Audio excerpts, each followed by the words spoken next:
Alzheimer, ces signes révélateurs au niveau de la conduite en voiture à l'aide d'enregistrements vidéo, des psychologues ont constaté que les personnes au stade précoce de la maladie d'Alzheimer présentaient des erreurs de conduite significatives.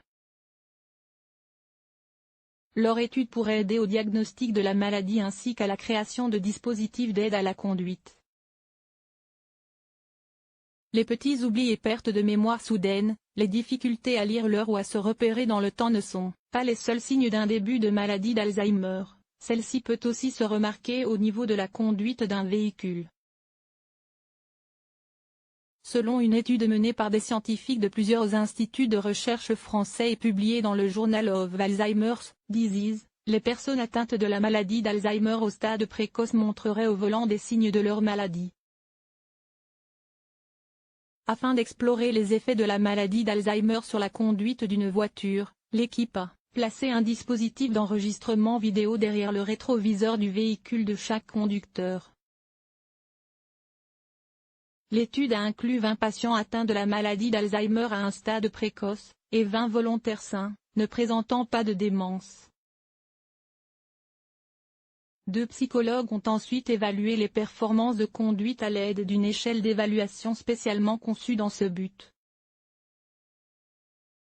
Ils ont accordé une attention particulière au comportement d'autorégulation, à savoir l'adaptation de la vitesse selon les circonstances, le respect des distances de sécurité, les changements de voie de circulation, etc.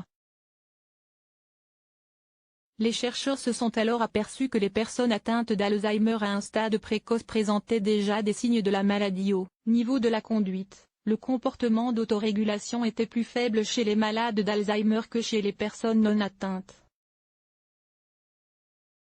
En clair, dès le stade précoce, les personnes atteintes de la maladie d'Alzheimer ont plus de mal à adapter leur vitesse,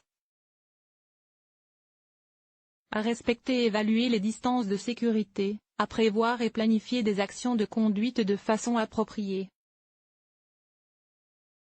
Sans surprise, l'étude indique également que les malades d'Alzheimer ont eu plus d'accidents et d'accrochages que les autres, une conséquence de ce manque d'autorégulation.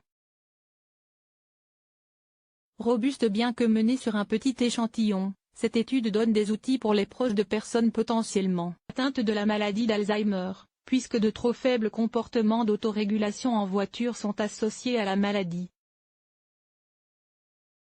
Mais ces travaux pourraient également aider à la mise en place de dispositifs d'aide à la conduite pour les personnes souffrant de troubles cognitifs légers. Source: Eureka Alert.